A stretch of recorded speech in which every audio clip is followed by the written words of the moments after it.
இயேசு கிறிஸ்துவின் இனிய நாமத்தினாலே உங்களுக்கு என் அன்பின் வாழ்த்துக்கள். இந்த நல்ல நாளை காண செய்த தேவனுக்கு ஸ்தோத்திரம் உண்டாவதாக. கர்த்தருடைய கிருபை உங்கள் அனைவரையும் சூழ்ந்து கொள்வதாக. ரோமருக்கு எழுதின நிருபம் 8வது அதிகாரம் அதனுடைய 17வது வசனம். நாம் பிள்ளைகளானால் சுதந்திரருமாமே, தேவனுடைய சுதந்திரரும் கிறிஸ்துவுக்கு உடன் சுதந்திரரும் ஆமே. கிறிஸ்துவுடனே கூட நாம் மகிமைப்படும்படிக்கு அவருடனே கூட பாடுபட்டால் அப்படி ஆகும். கர்த்தருடைய பரிசுத்த நாமம் மகிமைப்படுவதாக. நாம் பிள்ளைகளாகும்படிக்கு தேவன் நமக்கு புத்திர ஸ்வீகாரத்தை தந்திருக்கிறார். யார் யார் ஆண்டவராகிய இயேசு கிறிஸ்துவை விசுவாசித்து ஏற்றுக்கொள்ளுகிறார்களோ அவர்கள் எல்லாரும் பிதாவாகிய தேவனுக்கு பிள்ளைகளாகும்படிக்கு நம் ஆண்டவராகிய இயேசு கிறிஸ்து அவர்களுக்கு அதிகாரம் கொடுக்கிறார். பிள்ளைகளானால் சுதந்திரரும் ஆமே. ஆனால் சுதந்திரராகிவிட்டோம் என்பதற்காக எல்லாவற்றையும் சுதந்திரிக்க போகிறோம் என்று அர்த்தம் கிடையாது. மாறாக இங்கே வேதம் சொல்லுகிறது, கிறிஸ்துவுடனே கூட பாடுபட்டால் அப்படியாகும்.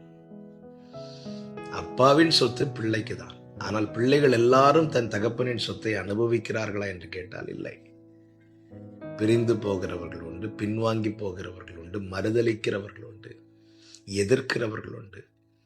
இவர்கள் எல்லாரும் பிள்ளைகளாய் இருந்தும் சுதந்திரிக்க கூடாமற் போகிறார்கள்.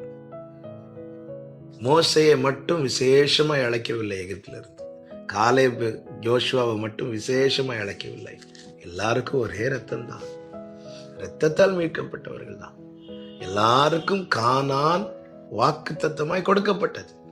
ஆனால் எல்லாரும் சுதந்திரித்தார்களா என்று கேட்டால் இல்லை. யாரு சுதந்திரித்தார்கள் தெரியுமா? அந்த வனாந்திரத்திலே பின்வாங்கி போகாமல், மறுதலிக்காமல், முறுமுறுக்காமல் அந்த மேகத்து கீழே நிலைத்திருந்தவர்கள் யாரோ அவர்களே சுதந்திரித்தார்கள். வாழ்க்கையில சில நெருக்கங்கள், கஷ்டங்கள் வரும்போது பின்வாங்காதபடிக்கு ஜாக்கிரதையா இருக்க வேண்டும். நாம் பின்வாங்கி போவோமானால் நம்மேல் ஆண்டவர் பிரியமா இருக்க மாட்டாராம். பாடுகளை நிலைத்திருக்க பாருங்கள். தேவன் அறியாமலும் தேவன் அனுமதிக்காமலும் எதுவுமே நம்முடைய வாழ்க்கையில் வராது.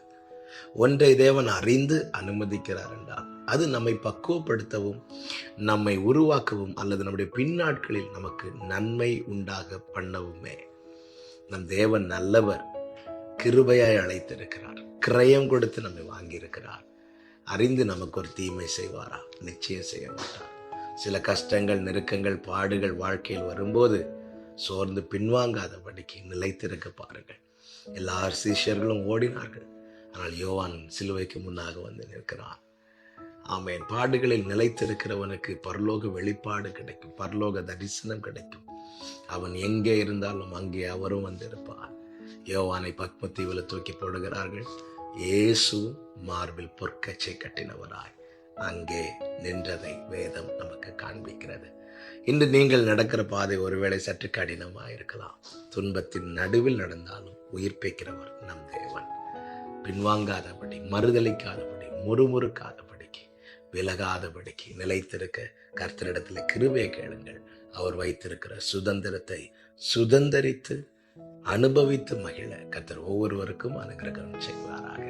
நல்ல தகப்பனே, இரக்கமுள்ள பிதாவே, கிருபையா எங்களை பிள்ளைகளாக்கி இருக்கிறேன் ஆண்டவரே. சில நெருக்கங்கள், கஷ்டங்கள் வரும்போது நாங்கள் பல நேரங்களில் பின்வாங்குகிறோம். பிள்ளைகள் என்கிறதே மறந்து காணப்படுகிறோம். எங்களை கிருபையாய் மன்னி பாடுகளில் நிலைத்திருக்க உம்முடையவர்களாய் எப்பொழுதும் காணப்பட கிருபை செய். இயேசு கிறிஸ்துவின் நாமத்தில் பிதாவே, ஆமென்.